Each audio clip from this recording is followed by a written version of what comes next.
हर हर महादेव, जय श्री राम, जय बागेश्वर धाम। नमस्कार दोस्तों, महादेव शिव चैनल में आप सभी का स्वागत है। अगर आप यह कहानी सुन रहे हैं तो पूरा सुनिए, आधा अधूरा छोड़कर जाने की गलती मत कीजिएगा। इस पवित्र कथा को सुनने मात्र से मनचाहा फल की प्राप्ति होगी। अगर आप शिव भक्त हैं तो भोलेनाथ का अनादर न करें। तो चलिए कथा को प्रारंभ करते हैं। द्रौपदी महाभारत का वह किरदार, वह पात्र है जिसके बिना महाभारत की कल्पना भी नहीं हो सकती थी। महाभारत का युद्ध भले ही पांडवों ने जीता था, लेकिन युद्ध को जीतने की प्रेरणा द्रौपदी वह ज्वाला थी जिसने अपनी मर्यादा और सम्मान की प्राप्ति के लिए कौरवों के खून से कुरुक्षेत्र के मैदान की प्यास बुझाई।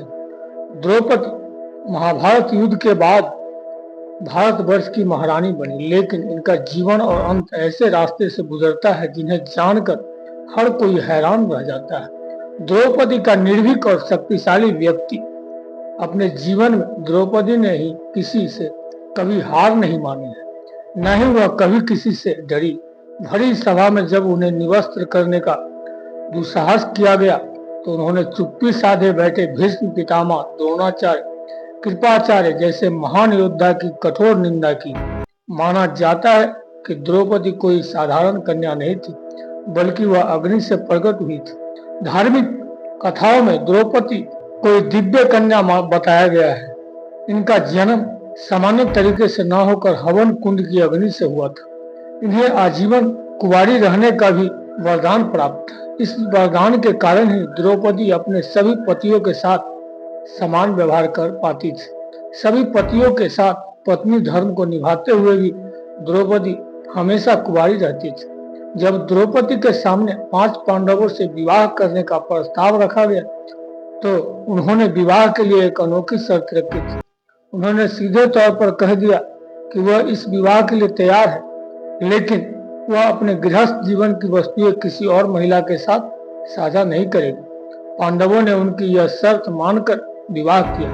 विवाह के बाद सभी पांडवों में ये आपसी सहमति बनी थी कि एक समय में द्रौपदी के साथ एक ही पांडव वक्त गुजार सकता है। जब कोई पांडव अपनी पत्नी के साथ होता था तो संकेत के तौर पर कक्ष के बाहर अपनी चरण पादुका रख देता था, लेकिन एक दिन जब युधिष्ठिर द्रौपदी के साथ कक्ष में थे तब एक कुत्ता युधिष्ठिर का जूता उठाकर ले गए।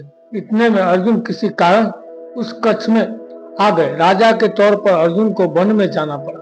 द्रौपदी ने कुत्ते को श्राप दे दिया कि तुम खुले में संबंध बनाओगे और दुनिया तुम्हें देखेगी। द्रौपदी के 5 पति थे, लेकिन सभी में भीष्म से द्रौपदी का विशेष लगाव था। इसकी एक खास वजह भी थी।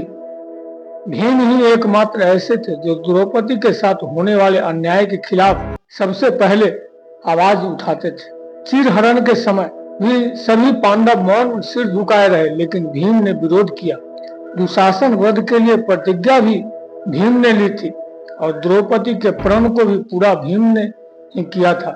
द्रौपदी के बारे में भविष्य पुराण में कहा गया है कि वह पूर्व जन्म में विधवा ब्राह्मणी थी, जबकि कुछ कथाओं में उन्हें इंद्राणी और लक्ष्मी स्वरूप में भी बताया गया है। अंतिम समय में 5 पांडव और द्रौपदी जब स्वर्ग आ रहे थे तब पैर फिसल जाने से द्रौपदी खाई में गिरने लगी, लेकिन भीम ने हाथ पकड़ लिया। भीम द्रौपदी को बचा नहीं पाया, लेकिन शरीर त्यागते हुए द्रौपदी ने भीम से कहा कि अगर फिर जन्म मिले तो मैं फिर तुम्हारी पत्नी बनना चाहूंगी। द्रौपदी भगवान कृष्ण को ही अपना सच्चा सखा, साथी और भ्राता मानती थी। एक वही थे जो संकट के वक्त में द्रौपदी के साथ खड़े थे। उस भरी सभा में अनहोनी होने से भगवान कृष्ण ने ही बचाया था।